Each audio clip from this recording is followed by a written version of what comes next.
ജീവിതത്തിൽ ഒരിക്കലെങ്കിലും ആവി പിടിക്കാത്തവരായിട്ടില്ല അല്ലേ? കാര്യം മൂക്കടപ്പ്, തലവേദന, ജലദോഷം ഇതിനൊക്കെ നമ്മൾ ആവി പിടിക്കാറുണ്ട്. നമ്മൾ എന്താ ചെയ്യുന്നത്? വല്ല വിക്സ് ഇടുകയോ അല്ലെങ്കിൽ പനിക്കൂർക്ക ഇടുകയോ അങ്ങനെ എന്തെങ്കിലുമൊക്കെ ചെയ്തായിരിക്കും ആവി പിടിക്കുന്നത്.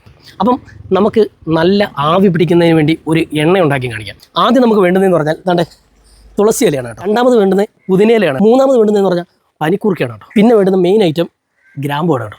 5 ഗ്രാമ്പു തന്നെ എടുക്കണം. പിന്നെ നമ്മുടെ മെയിൻ സാധനം ഇപ്പം പറഞ്ഞ പോലെ വെളിച്ചെണ്ണ ഒരു 50 ml മതി. ലാസ്റ്റ് വേണ്ടുന്നത് പച്ചക്കർപ്പൂരമാണ് കേട്ടോ. ആദ്യം തന്നെ നമുക്ക് ഇതുപോലെ ഒരു ഇടികലെടുത്ത് ഈ ഇലകളെല്ലാം കൂടെ ഒന്ന് ചതച്ചെടുക്കണം കേട്ടോ. 50 ml 100 അത് നിങ്ങളുടെ ഇഷ്ടത്തിൽ ആണ് എണ്ണ ഒഴിക്കുക. എണ്ണ ഒന്ന് ചെറുതായിട്ട് തിളച്ച് വരുന്നുണ്ട് കേട്ടോ. അപ്പോൾ നമ്മൾ ചെയ്യേണ്ടത് എന്താണെന്ന് വെച്ചാൽ നമ്മളിപ്പം ചതച്ച് വെച്ചേക്കുന്ന ഈ സാധനം ചിലപ്പോൾ ഇത് പൊട്ടിത്തെറിക്കാൻ സാധ്യതയുണ്ട്. അപ്പം വളരെ സൂക്ഷിച്ച് വേണം ഇതിനകത്തോട്ടിടാൻ. ഉണ്ടോ? ഇപ്പം തീ നല്ല രീതിയിൽ കുറച്ച് വെക്കണം കേട്ടോ. ഫ്ലെയിം നല്ലപോലെ കുറച്ച് തന്നെ വെക്കണം. ഇതിനെ ഒന്ന് നമ്മൾ ചൂടാക്കി ഇതിനെ ഒന്ന് ഈ ഇലയെല്ലാം ഒന്ന് വാടി വരുന്നവരെ നല്ല വൃത്തിയായിട്ട് ഇതിനെ ചൂടാക്കി എടുക്കണം.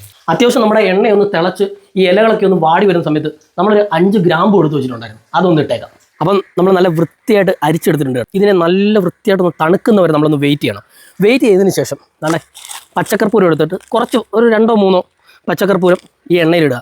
ഇതെങ്ങനെയാണ് യൂസ് ചെയ്യേണ്ടത് ഞാൻ പറഞ്ഞുതരാം. നമ്മൾ ആവി പിടിക്കത്തില്ലേ, വല്ല പുട്ടുകൂടത്തിലോ ഒക്കെ വെച്ച്. അപ്പോൾ അങ്ങനെ ആവി പിടിക്കുമ്പം വെള്ളം ഒഴിച്ചതിന് ശേഷം ഇതിൽ നിന്നൊരു 2 or 3 തുള്ളി, ഒരുപാടൊന്നും വേണ്ട കേട്ടോ, 2 or 3 തുള്ളി ആ വെള്ളത്തിലൊഴിച്ച് തിളപ്പിച്ച് ഒന്ന് ആവി പിടിച്ച് നോക്കുക.